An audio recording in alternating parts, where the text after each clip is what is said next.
Hello, friends. This is Confessions with Amy, and I'm glad you're visiting my channel. Here we share new confessions every day. My name is Carol. I'm 50. And for the past 21 years, I was the backbone of a company that now pretends I never existed. I started working at Welsford and Pine back in 2002. It was just a mid-sized logistics firm outside Minneapolis then, 1 building, 15 people, 0 systems. I was brought in as a project coordinator. 3 months later, I was organizing shipments, fixing vendor disputes, onboarding new hires, and creating the first operational handbook from scratch. Not because anyone asked me to. Because it needed to be done. By 2010, they were calling me the glue of the company. I led a team of 36 by the end. I trained 3 different generations of managers, coached interns through grad school, and stayed up late finishing reports for departments I didn't even work in. I never asked for a raise. I didn't threaten to leave. I wasn't flashy. But I was dependable. And I was proud of that. People like me don't show up in glossy brochures or LinkedIn announcements. We just quietly hold everything together. You only notice we're gone when the cracks begin to spread. And then last February, a new CEO came in. Her name was Dana Brooks. She was 34. MBA from NYU. Big energy. Big speeches. Big plans. And zero idea how our business really worked. She scheduled a one-on-one with me on a Monday morning.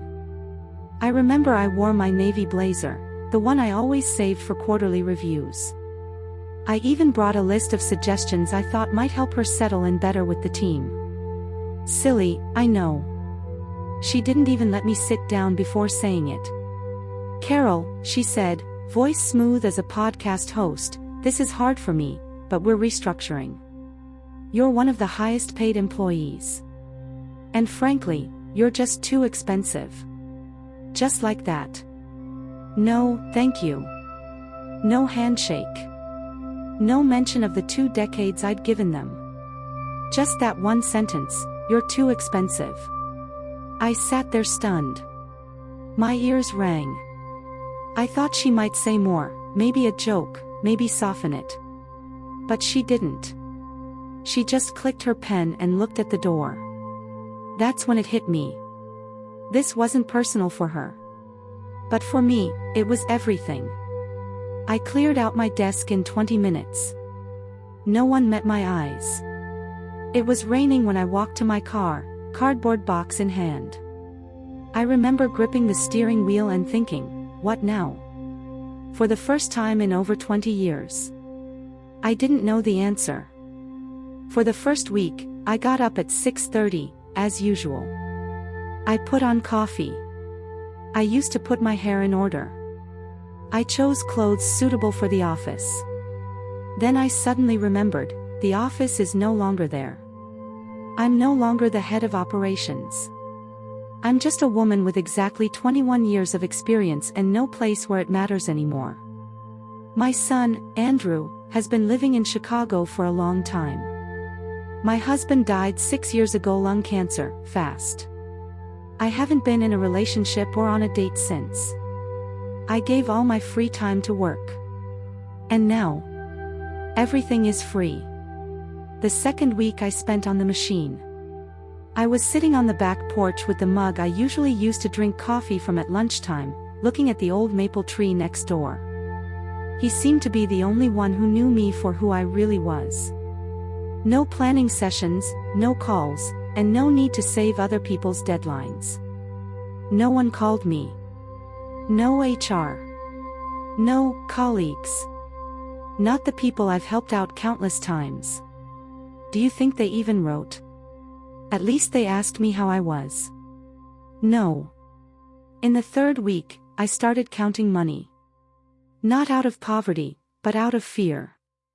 I had a small pillow, but I always planned to finish up to 60, to come out with a package, with a bonus, with something that would at least symbolize that I was important. Now, nothing. I submitted my resume. No one answered. Sometimes it was openly said, "You are too experienced for this position." Translated from corporate, "You are too old, and we are afraid that you will demand a normal salary." And then one day, when I was once again scrolling through vacancies that did not suit me, and felt small and unnecessary, I suddenly felt calmly. Not because it's easier. It's because I finally saw it for what it is. I no longer have to play a game where I lose by rules that don't suit me. I won't ask for it back again. If they haven't seen my value in 21 years, I won't let them overestimate me in 20 minutes of interviews. I didn't know what would happen next. But for the first time since I'd walked out of the office with the box in my hands, I felt, not rage, not tears, but determination. I started writing. Just notes. About how to manage a team, how to build a workflow, and how not to destroy the culture. And at some point, I thought, what if this is my next step? Don't ask for a job. And create it for yourself. I always thought that starting over was about a resume, a job, an office with a new coffee machine, and a pass with someone else's logo. But it was different. My new beginning began at the kitchen table. With a cup of coffee, a laptop, and a list of topics I was pretty damn good at. I just called it what I know. Manage teams. Crisis logistics. Building internal processes. Mentoring. Adaptation of young specialists. Risk assessment. Corporate culture. Conflictology. Everything I've done for years, without regalia or big titles. 2 weeks later, I put together a landing page template on the Freelancer platform. She called herself an operational efficiency consultant. No pathos, no brands. Simply, Carol Simmons. 20+ years in real-world logistics. I help companies run smoother and smarter. An Austin-based startup was the first to respond. The founder, a 30-year-old guy, sent an email with the subject line, "Saw your profile. Can we talk?" We hired a consultant before, but she mostly gave us theory. "You look like someone who's done the actual work." And you know what? He was right. A week later, I implemented a delivery tracking system for them. 2 weeks later, I helped hire an operations manager. A month later, his investors started asking to meet with me directly. He became a regular customer of mine. Then word of mouth. A few small firms from Chicago. A female founder from Arizona who needed help with the team. Even one former colleague quietly wrote on LinkedIn, "Hey, I heard you're consulting now. Can we talk?" I didn't run social networks. Did not arrange launches. Just solving problems. And so it went. Every time I closed a new project, my mind went back to that white-walled office where the young CEO looked at me like I was a figure in Excel. Too expensive, huh? Now I set my own price for an hour of work. And if it was too expensive for someone, I had no problem going further. Once I even found myself thinking, I don't miss company anymore. I don't miss their offices, their endless meetings, or trying to prove your worth in a system that has already decided you're a waste. I was back in business. On your own terms. And you know what I felt for the first time in years? Control. Not over others, but over yourself. It's been a little over 3 months since I was fired. I no longer woke up with anxiety. I didn't wait for emails from recruiters, and I didn't check my former corporate chats. I had my own job, my own clients, my own rhythm. I didn't belong to that system anymore. And that's when my phone rang. The number looked familiar. I didn't recognize him immediately.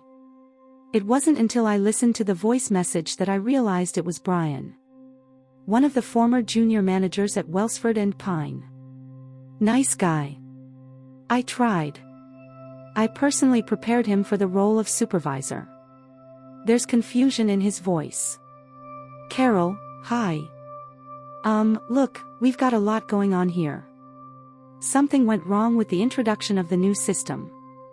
The manual is not in place, and data is lost. I thought maybe you would, just for half an hour. Unofficially. We would really appreciate it. I didn't answer. But I smiled. The next day, an email arrived from Cindy at HR, very polite, almost cloying. We'd love to schedule a conversation regarding short-term advisory support. A day later, another one. This time from Dana. My former boss. Email subject, checking in. I didn't open it right away. To be honest, I left it in the unread folder for almost a day. Then curiosity won out. Carol, I hope you're doing well. I wanted to touch base and see if you might be open to a conversation about supporting us during this transitional period. Things have been challenging. Your institutional knowledge is deeply missed. Institutional knowledge. Now it's called this. I closed the email and didn't reply. But the calls didn't stop. Someone from marketing wrote to LinkedIn. Old colleagues, those who were silent on the day I left, began to appear in the comments under my posts. And then something happened that I didn't expect. One of the clients I was currently working with turned out to be at a presentation at Welsford. He called me afterwards and said. They mentioned that they were looking for urgent external assistance. I said, "You're the best person I know." Dana's face changed. I think she realized that she didn't just let the manager go. A rod. I was standing in a cafe with papers under my arm. And for the first time in a long time, I felt that I didn't need to prove anything more. They need me.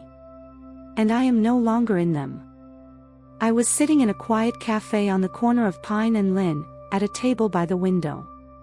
I had a laptop in front of me, a list of tasks, and a strong latte. A client in Boston just paid for a 3-month consultation package. The new business started in Texas. Life went on. At that moment, the phone rang again. Once again. The screen is Welsford and Pine. I slowly put my hand on the table, taking my time. I watched the screen blink. How the beeps continue. And then, how they end. Immediately after that, another email. Urgent, request for assistance. I didn't open it. I got up, put my laptop away, took the check, and headed for the exit. A man in his 40s with a Welsford badge was passing by. Apparently, they were meeting in the city. He glanced at me briefly, as if he recognized me. But I passed by calmly. Not a muscle twitched. All the way home, I thought, what a strange feeling it is not to feel either anger or a desire for revenge. Just the confidence that you didn't just survive, you came out stronger. That same evening, I deleted all emails from the company. Blocked the number. Not because she was angry. Because it's not mine anymore. I no longer serve other people's systems. I don't waste myself on people who can't see. My business is growing. I have a queue of customers. Respect. Flexibility.